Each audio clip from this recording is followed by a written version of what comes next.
दोस्तों, आज हम बात करेंगे 80 और 90 के दशक की उस गायिका की जिसकी आवाज सुनकर पूरा हिंदुस्तान ही नहीं बल्कि पूरी दुनिया दीवानी हो गई थी।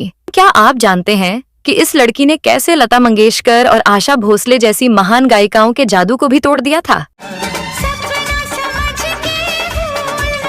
कैसे बाल अवस्था में इस छोटी सी लड़की ने संगीत की दुनिया में कदम रखा और कुछ ही सालों में बन गई हर सुपरहिट फिल्म की पहली पसंद।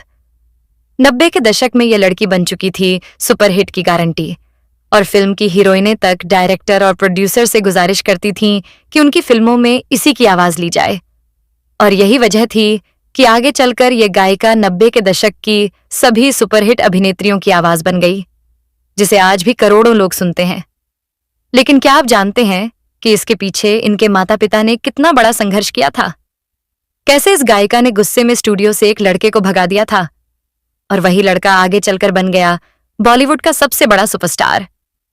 सोचिए, अगर उस दिन वह लड़का बाहर न जाता तो शायद इतिहास कुछ और ही होता। और क्या आप जानते हैं कि वो कौन सी फिल्म थी जिसके लिए इस गायिका ने उस वक्त काम करने से इनकार कर दिया था और बाद में वही फिल्म बन गई अवार्ड विनिंग म्यूजिक का इतिहास, जिसका इन्हें आज तक अफसोस है। कैसे एक फिल्म में इनकी आवाज को लेकर पूरे हिंदुस्तान में इतना बड़ा विवाद खड़ा हो गया था कि बड़े बड़े बुद्धिजीवी और फिल्म समीक्षक भी इनके खिलाफ हो गए थे और यही विवाद इनकी जिंदगी का सबसे बड़ा विवाद बन गया। कैसे रेलवे स्टेशन पर मिले एक लड़के से इन्हें प्यार हो गया और उसी से शादी करके ये 29 सालों तक बॉलीवुड से दूर रहीं। लेकिन क्या आप जानते हैं कि अपने पति की गैर मौजूदगी में यह गायिका दूसरे पुरुषों की ओर आकर्षित हो गई थी, जिसने उनकी छवि को पूरी तरह बदल दिया। और दुनिया का वो कौन सा आतंकवादी था जिसने अमेरिका समेत पूरी दुनिया को हिला दिया था, लेकिन वह इस गायिका की मधुर आवाज का दीवाना था। यह सच जानकर आप हैरान रह जाएंगे, कैसे एक मशहूर दूसरी गायिका ने इन्हें नीच गिरी हुई महिला तक कह दिया था और उस बयान ने पूरी इंडस्ट्री में तूफान ला दिया था। और सबसे चौंकाने वाली बात, आज भी पूरी दुनिया में इस गायिका की आवाज को हर रोज लगभग 4 करोड़ 20 लाख बार सुना जाता है। सोचिए, इतनी लोकप्रियता। लेकिन किस बीमारी ने इस महान गायिका की जिंदगी को पलट दिया, जिसकी वजह से अब वह अपनी ही आवाज नहीं सुन सकती? और कैसे एक साधारण हेडफोन ने इस महान गायिका की जिंदगी बर्बाद कर दी? क्यों इस गायिका को अचानक काम मिलना बंद हो गया? और इस खूबसूरत, सरल और साधारण सी दिखने वाली गायिका की जिंदगी के वो कौन से राज हैं जिनके बारे में बहुत कम लोग जानते हैं? इन सभी अनसुनी सच्चाइयों को जानने के लिए जुड़े रहिए हमारे वीडियो के अंत तक। आज हम बात करने जा रहे हैं उस गायिका की जिसे दुनिया जानती है बेमिसाल मेलोडी क्वीन के नाम से। वह गायिका जिसने 80, 90 और 2000 के दशक में अपनी बेदाग आवाज से बॉलीवुड पर राज किया और हर फिल्म को सुपरहिट बना दिया। हम बात कर रहे हैं अलका याग्निक की। लेकिन कौन थी अलका याग्निक? कैसे एक गुजराती साधारण परिवार की लड़की बॉलीवुड की सबसे बड़ी प्लेबैक सिंगर बन गई? और कैसे इन्हें जिंदगी में ऐसे उतार चढ़ाव देखने पड़े जिनकी उन्होंने कभी कल्पना भी नहीं की थी? यह सब जानने से पहले आइए जानते हैं अलका याग्निक के परिवार और पढ़ाई के बारे में। अलका याग्निक का जन्म 20 मार्च 1966 को कोलकाता में एक साधारण गुजराती परिवार में हुआ था। इनके पिता धर्मेंद्र शंकर एक सरकारी मुलाजिम थे और उनकी मां शुभा एक क्लासिकल सिंगर थीं। अलका ने अपनी पढ़ाई कोलकाता के मॉडर्न हाई स्कूल से पूरी की। लेकिन क्या आप जानते हैं कि अलका को संगीत का शौक कैसे लगा? जब अलका अपनी मां को रोज रियाज करते हुए देखती थीं, तो वह भी अपनी मां के साथ बैठकर सुर लगाने की कोशिश करती थीं। यहीं से उनके अंदर संगीत के प्रति जुनून पैदा हो गया। अलका का संगीत के प्रति लगाव इतना गहरा था कि मात्र 6 साल की उम्र में उन्होंने ऑल इंडिया रेडियो कोलकाता के बच्चों के कार्यक्रम में गाना शुरू कर दिया। यही वो पल था जब उनकी मां ने ठान लिया कि उनकी बेटी को एक दिन बहुत बड़ी गायिका बनाना है। जब अलका मात्र 8 साल की थीं, तब उनके माता पिता उन्हें हर छुट्टियों में मुंबई लेकर जाते थे ताकि उनका करियर बनाया जा सके। वे बड़े बड़े संगीतकारों और फिल्म इंडस्ट्री के लोगों के ऑफिस और घर के चक्कर लगाते थे, लेकिन हर जगह सिर्फ संघर्ष ही मिला। एक दिन अलका को गाते हुए मशहूर अभिनेता और निर्माता राज कपूर ने सुना। राज कपूर को इस छोटी सी लड़की की आवाज इतनी पसंद आई कि उन्होंने बिना देर किए अलका को सीधे संगीतकार लक्ष्मीकांत के पास भेज दिया। लक्ष्मीकांत ने अलका को सुना और उनकी मां से कहा, आवाज बहुत अच्छी है, लेकिन उम्र बहुत छोटी है। अभी फिल्मों के लिए रिकॉर्डिंग कराना मुश्किल होगा। इसलिए अलका की मां उन्हें वापस कोलकाता ले गईं, जहां अलका ने पूरी लगन से संगीत सीखना शुरू कर दिया। कुछ सालों बाद आखिरकार अलका को हिंदी सिनेमा में मौका मिला। 1980 में फिल्म पायल की झंकार में उन्हें कुछ लाइनें गाने का मौका मिला। हालांकि उनकी आवाज बहुत कम थी, लेकिन संगीतकारों ने उनका टैलेंट पहचान लिया। फिर 1981 में अमिताभ बच्चन की सुपरहिट फिल्म लावारिस में मेरे अंगने में तुम्हारा क्या काम है गाने का मौका मिला, और यह गाना बन गया सुपर डुपर हिट, जिससे अलका याग्निक रातों रात स्टार बन गईं। इस गाने के लिए अलका को पहली बार फिल्म फेयर अवार्ड से नवाजा गया। इसके बाद 1982 में फिल्म हमारी बहू अलका में भी उन्हें मौका मिला। हालांकि इस फिल्म से ज्यादा पहचान नहीं मिली, लेकिन अलका धीरे धीरे सफलता की सीढ़ियां चढ़ती जा रही थीं। उस समय अलका अभी भी कोलकाता में ही रहती थीं। वे गाने रिकॉर्ड करती और फिर पढ़ाई के लिए वापस कोलकाता चली जाती थीं, क्योंकि उनके लिए पढ़ाई भी उतनी ही जरूरी थी। लेकिन जब अलका याग्निक 16 साल की हुईं, तो उनके पिता ने सरकारी नौकरी से समय से पहले ही रिटायरमेंट ले लिया। इसके बाद पूरा परिवार मुंबई आकर बस गया, ताकि अलका का करियर आगे बढ़ सके। 1981 से लेकर 1987 तक अलका याग्निक ने लगभग 100 फिल्मों में अपनी आवाज दी, लेकिन उन्हें अभी तक वो सफलता और लोकप्रियता नहीं मिल रही थी, जिसके लिए अलका और उनके माता पिता वर्षों से संघर्ष कर रहे थे। उस दौर में बॉलीवुड पर लता मंगेशकर और आशा भोसले का दबदबा था। हर तरफ सिर्फ उन्हीं की आवाज सुनाई देती थी। हर म्यूजिक डायरेक्टर और फिल्म निर्माता की पहली पसंद वही दोनों बहनें थीं। उस समय कोई भी नई गायिका पर जोखिम उठाने को तैयार नहीं था। ऐसे माहौल में अलका याग्निक जैसी नई लड़की का ऊपर आना लगभग नामुमकिन था। लेकिन फिर आया वो साल जिसने अलका याग्निक की जिंदगी बदल दी। साल 1988 में फिल्म कयामत से कयामत तक में अलका को बड़ा मौका मिला। इस फिल्म में अलका की आवाज को रिकॉर्ड तोड़ सफलता मिली, और यहीं से उन्हें वो पहचान मिली जिसके लिए उन्होंने इतने साल संघर्ष किया था। पहली बार अलका याग्निक का नाम पूरे हिंदी सिनेमा में गूंजने लगा। इसी फिल्म से जुड़ा है एक दिलचस्प किस्सा जो बहुत कम लोग जानते हैं। रिकॉर्डिंग के दौरान अलका को एक लड़का लगातार देख रहा था, जिससे वह असहज हो गईं और उन्होंने उस लड़के को स्टूडियो से बाहर कर दिया। बाद में जब फिल्म की स्टार कास्ट से मुलाकात कराई गई, तो पता चला कि वह लड़का कोई और नहीं बल्कि फिल्म का हीरो आमिर खान था। सच पता चलने पर अलका को बहुत अफसोस हुआ और उन्होंने हंसते हुए आमिर से माफी मांगी। इसके बाद से आज तक आमिर खान और अलका याग्निक अच्छे दोस्त बने रहे। पहली बड़ी सफलता के बाद 1988 में ही एक और फिल्म आई, जिसने अलका याग्निक की जिंदगी पूरी तरह बदल दी। इस फिल्म ने जहां अनिल कपूर और माधुरी दीक्षित के करियर को नई ऊंचाइयों पर पहुंचाया, वहीं अलका याग्निक को भी सुपरस्टार गायिका बना दिया। इस फिल्म में उनकी आवाज ने उन्हें पहला फिल्म फेयर अवार्ड दिलाया और उनकी लोकप्रियता आसमान छूने लगी। इसके बाद अलका याग्निक की तरक्की का ग्राफ बहुत तेजी से ऊपर गया। हर निर्माता और निर्देशक चाहता था कि उनकी फिल्म में अलका की आवाज हो। लता और आशा के बाद बॉलीवुड में एक नई आवाज का राज शुरू हो चुका था। अलका की मांग इतनी बढ़ गई कि उन्होंने 1989 में लगभग 34 फिल्मों और 1990 में करीब 45 फिल्मों में अपनी आवाज दी। यह किसी भी गायिका के लिए एक ऐतिहासिक रिकॉर्ड था।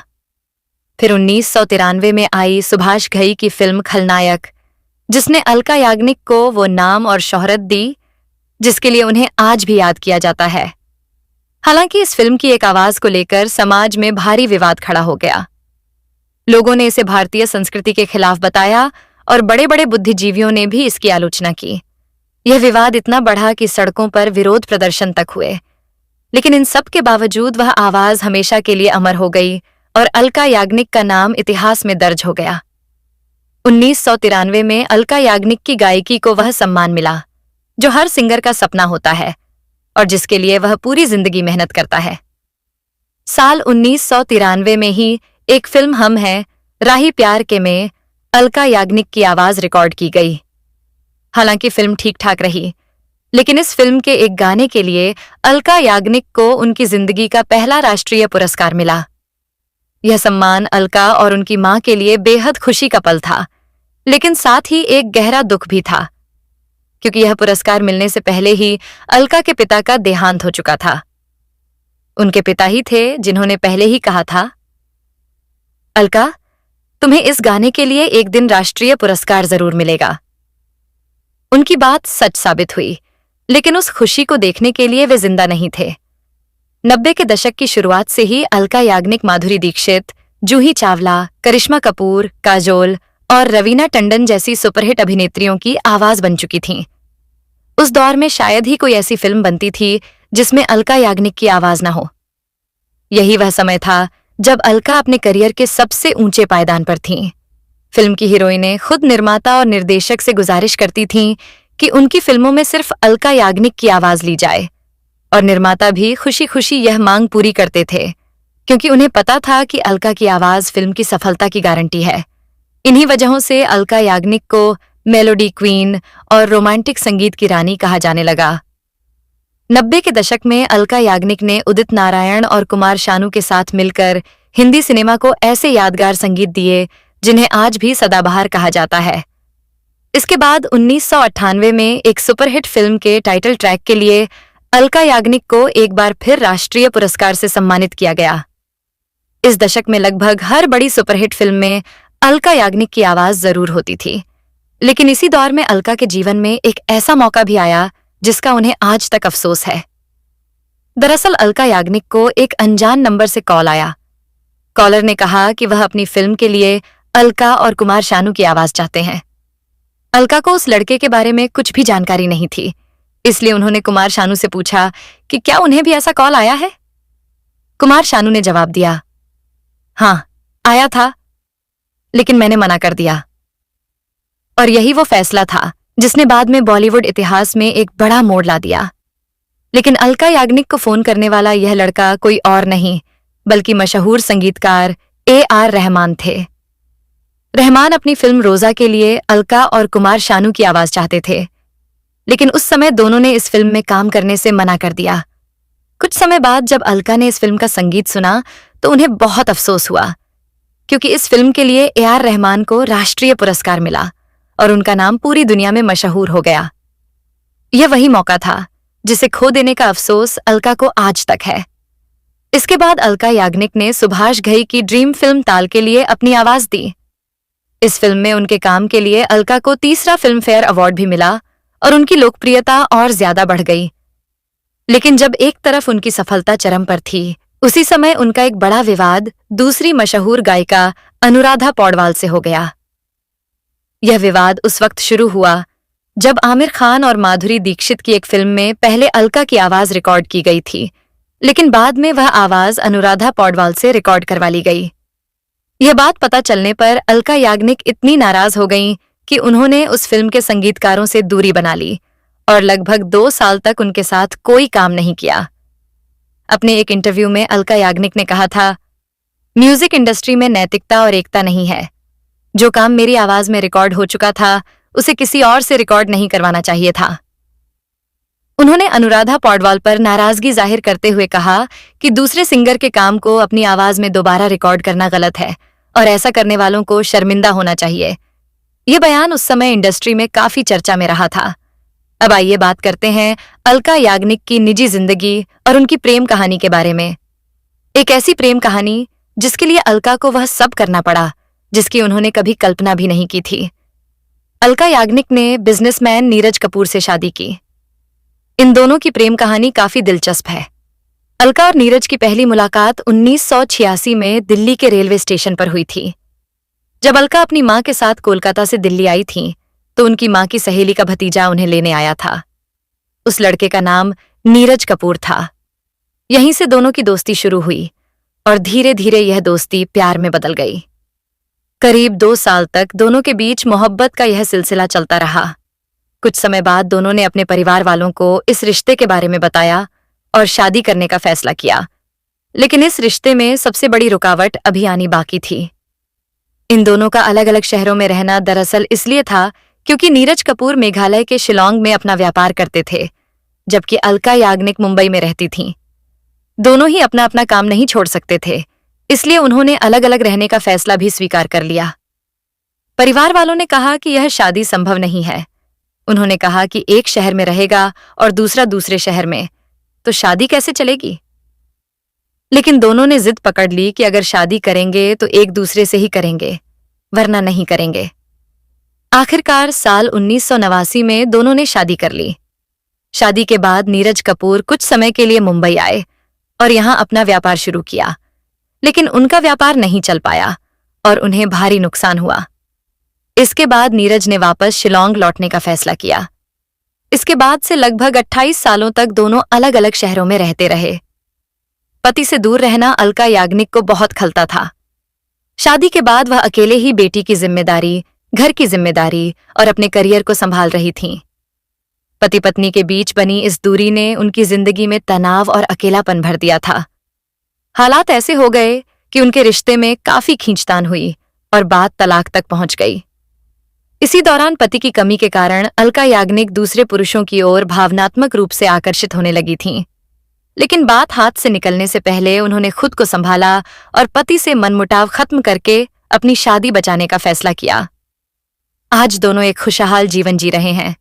अलका याग्निक और नीरज कपूर एक बेटी सायशा के माता पिता हैं।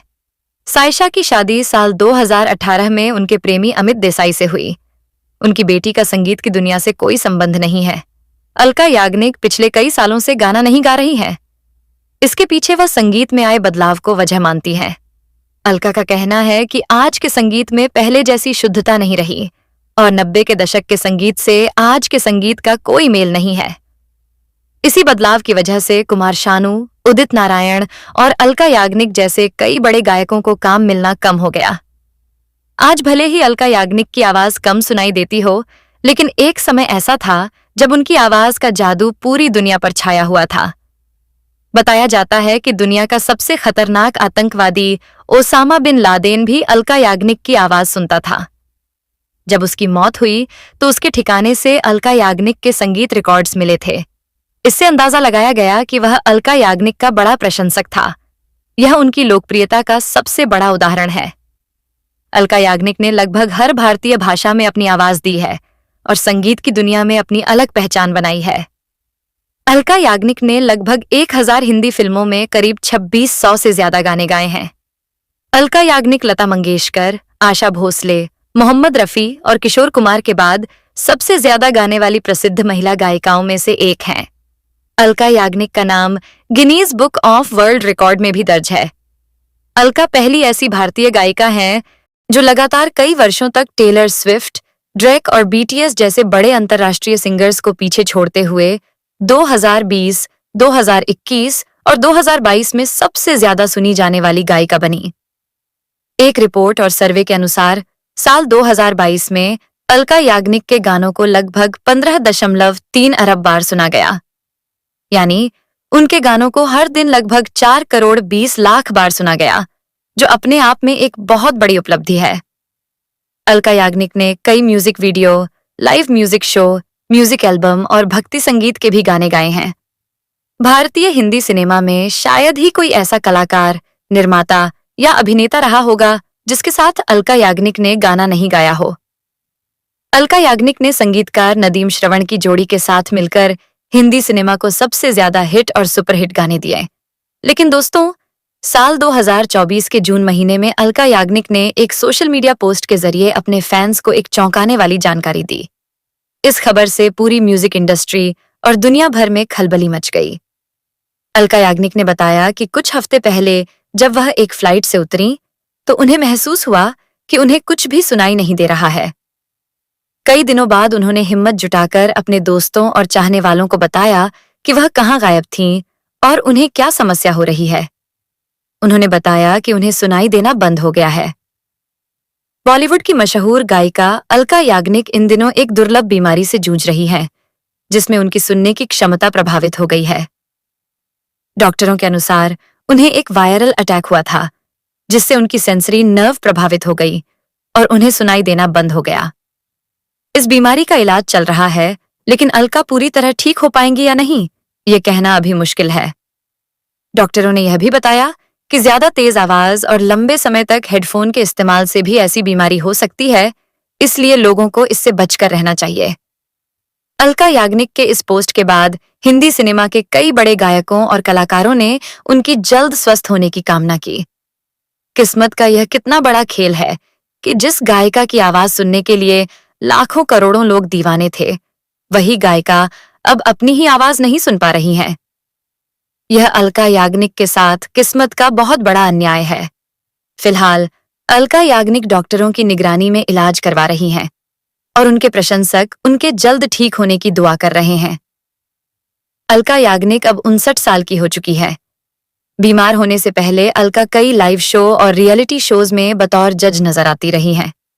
लता मंगेशकर के बाद सबसे ज्यादा सुनी जाने वाली गायिका अलका याग्निक को 7 film fair award, 2 national award, 2 IIFA award, 3 जी सिने अवार्ड और 4 स्टार स्क्रीन अवार्ड समेत ढेरों पुरस्कारों से सम्मानित किया जा चुका है। संगीत की दुनिया में उनके इस महान योगदान के लिए अलका याग्निक को आने वाली पीढ़ियां हमेशा याद रखेंगी। अलका याग्निक 90 के उस दौर की गायिका हैं जिसे आज तक सबसे ज्यादा सुना जाने वाला दौर माना जाता है। साल गुजरते चले गए, लेकिन उस दौर का संगीत आज भी नई और पुरानी पीढ़ी दोनों को अपनी ओर आकर्षित करता है। अलका याग्निक उस दौर की संगीत की रानी के तौर पर हमेशा जानी जाती रहेंगी। तो दोस्तों, यह थी 90 के दशक की संगीत की रानी अलका याग्निक की जिंदगी और उनकी अनसुनी कहानी। ऐसी ही और दिलचस्प बॉलीवुड और सेलिब्रिटी स्टोरीज देखने के लिए हमारे यूट्यूब चैनल स्टार मनोहर राठर को जरूर सब्सक्राइब करें। वीडियो पसंद आए तो लाइक करें, शेयर करें और कमेंट में बताइए कि अगली कहानी किस पर सुनना चाहते हैं। मिलते हैं अगले वीडियो में, तब तक के लिए धन्यवाद।